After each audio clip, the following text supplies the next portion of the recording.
This keeps getting crazier for the Minnesota Wild as Bill Guerin and this Wild staff have continued to speak out on a Marco Rossi trade, as well as some very interesting stuff on possible buyouts. We're going to be talking about all of this here in this video, going over this Athletic article from Michael Russo and Joe Smith, and fans have a reason to be concerned. We're going to be breaking it all down here in this video. Very quickly, before we jump into it, if you haven't already, be sure to hit the sub button if you're looking for all of your Minnesota Wild news. We notice that just over 90% of you guys watching right now are not subscribed, and like me and Josh have been saying, we have all of your Minnesota Wild content coming through free agency, through the draft, right here. You will not want to miss it. But without any further ado, let's get into our first topic here. Going over our Bill Guerin quote on Marco Rossi. This is what he had to say.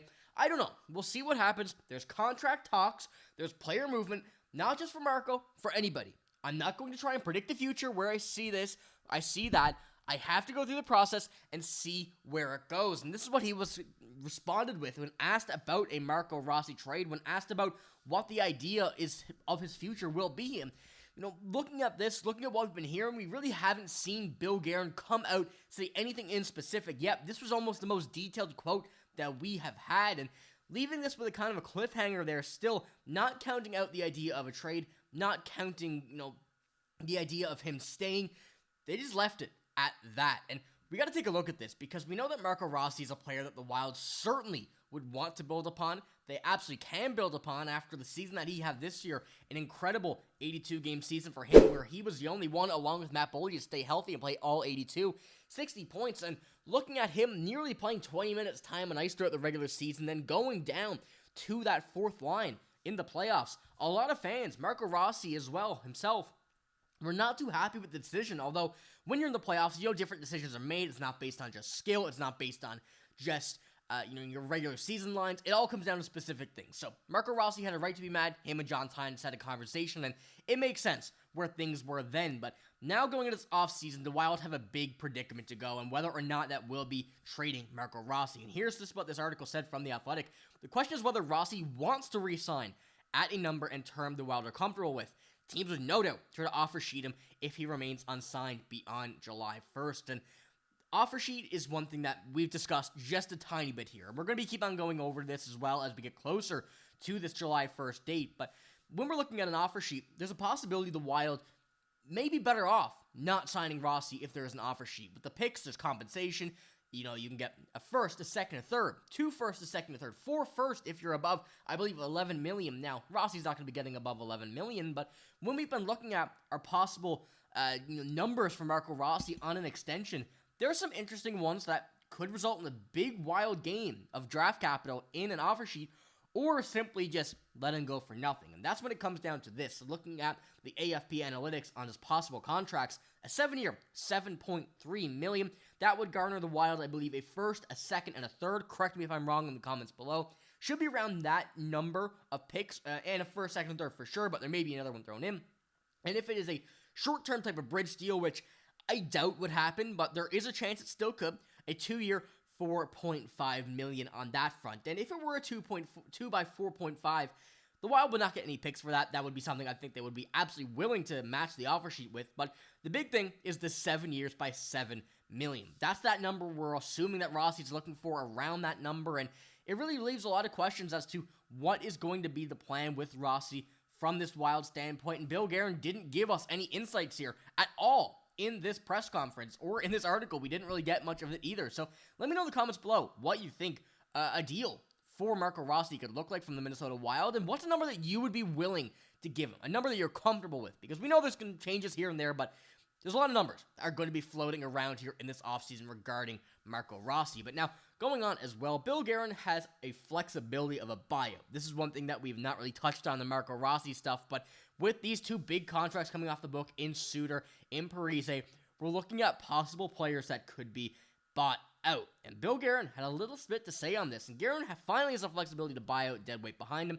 The salary cap is going up significantly in the next 3 seasons, and there's a core group of players: Foligno, Jared Spurgeon, Jonas Brodin, Matt Zuccarello, and Ryan Hartman, to name a few, who aren't getting any younger. Now, this was going off a response from this right here is Michael Russo, Joe Smith, discussing what Bill Guerin had said, that you kind of got the weight off your shoulders now. You're getting rid of those contracts from Ryan Suter, from Zach Parise. You're getting rid of the big number. It's still 1.2 $2 million around that, something for each of them in a buyout, but not anything that will actually impact the Wild for a significant amount like the previous years. So when this is all discussed, the idea of buyouts to make this team even more, even more cap space over the next few years, it's something that is very interesting when it comes to it, because as these names right here suggest, a lot of veterans are on this list to be targeted for it, and we can kind of break down who it might and might not be. And when it comes down to it, Marcus Foligno, I don't think so. Marcus Foligno has been a staple on this team, making a bit more than we would like him. That's what Josh has been saying, that's what we've been saying here, kind of when we're doing our videos together, that he's a very integral part of the team. Is he worth the money? Probably not, but you're paying him for that reason. So Marcus Foligno, I think we can count him out there. Matt Zuccarello, in the final year of his deal, looks very comfortable, has been playing very, very good the past season as well, and if he's playing at a 100%, absolutely, he should be on this team. No reason to really buy him out in the final year of his deal. Jared Spurgeon, a very interesting one, captain here, and has kind of put out there that he is going to be regressing over the next few years. We saw that a bit this year. Still a very integral part of the team. Once again, captain, of course, so his voice matters wherever he is, the locker room, on the ice, on the bench. That's a little bit of a less one, but I don't want to count it out because we know that the cap space is a bit tight there for the defense. A lot of it locked up, but there are a few years. And Jonas Brodin, one that I'm a bit interested in because we saw Jonas Brodin be so solid the past few years. Very good. Took a bit of a dip this year, but I'm not counting that in any way as something that will continue to impact him. And Ryan Hartman. Ryan Hartman is just a guy the Wild like. Still, probably, some people will say a little bit of an overpay, but he's there for a reason. But Jonas Brodin is the one that I'm looking at here. And we don't want to see a Jonas Brodin buyout. At least not me. I love Jonas Brodin. He's been such a solid defenseman. Whatever pairing he's on, he's able to make things work and been very solid. If healthy, he plays great. We saw him miss a few games this year, which obviously were very evident when it comes down to the Wild's beginning of the season to the way they played the playoffs and that big gap where everybody was hurt in the middle of the season.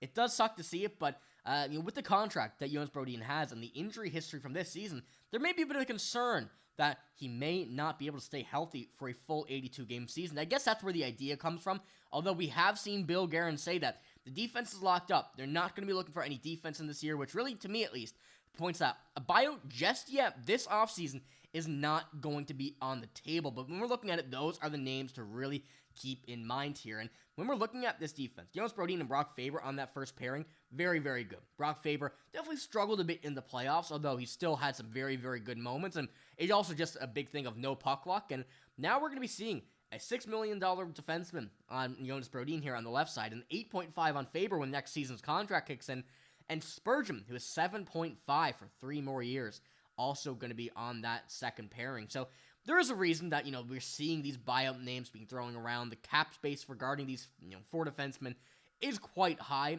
Jared Spurgeon, 35 years old, going on 36, making 7.5, and although he's your captain, and the second pairing, that is a pretty steep price to offer a player. So let me know what you think about that. And when we go and have a look at these forwards, you see the Marcus Foligno contract there. This is his first year of 4 on that $4 million deal.